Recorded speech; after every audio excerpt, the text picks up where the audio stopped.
সিলেটের জকিগঞ্জে ইউনিয়ন পরিষদ নির্বাচনের ভোটে জালিয়াতির অভিযোগে আটক দুই নির্বাচন কর্মকর্তার কাছ থেকে ফেন্সিডিল জব্দ করা হয়েছে।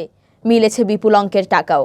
আটককৃতরা হলেন জকিগঞ্জ উপজেলার কাজলসার ও বারহালের দুই ইউনিয়নের রিটার্নিং কর্মকর্তা ও উপজেলা কৃষি কর্মকর্তা আরিফুল হক এবং জকিগঞ্জ সদর উপজেলার নির্বাচন অফিসার ও নির্বাচন সমন্বয়কারী সাদমান সাকিব। জানা গেছে, বুধবার জকিগঞ্জের আরও কয়েকটি ইউনিয়নের সঙ্গে কাজলসার ও বারহাল ইউপিতেও ভোট গ্রহণ হয়।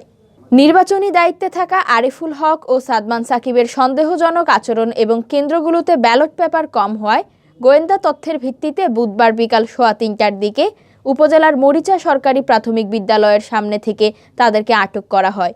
পরে তাদের গাড়িতে তল্লাশি করে সিলমারা 1200টি ব্যালট পেপার ও সিলবিহীন 456টি ব্যালট পেপার জব্দ করা হয়। পুলিশের এক কর্মকর্তা জানান, কৃষি কর্মকর্তা আরিফুল হকের গাড়ি তল্লাশি করে 1,21,500 টাকা, একটি ফেন্সিডিল, ইয়াবা সেবনের সরঞ্জামও জব্দ করা হয়েছে।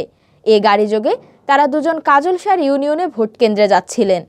এদিকে এই দুই নির্বাচন কর্মকর্তা আটকের ঘটনায় কাজলসার ইউনিয়নের নির্বাচন স্থগিত করে নির্বাচন কমিশন।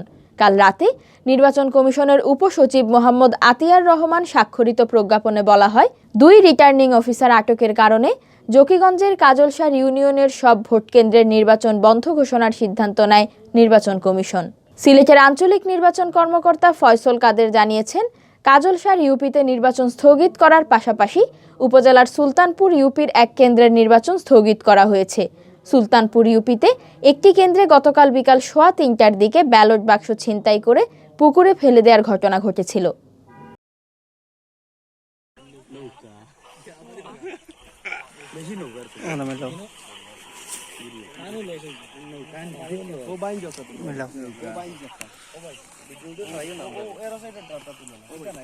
ভাই আমার এখন চলে গিয়ে না না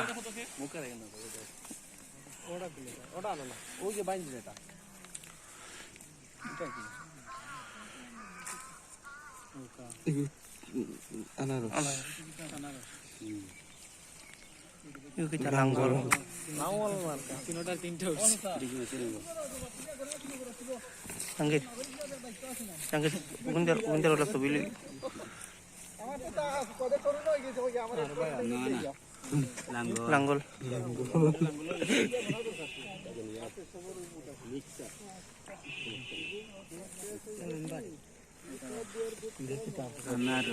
আনারস রেগে মার্স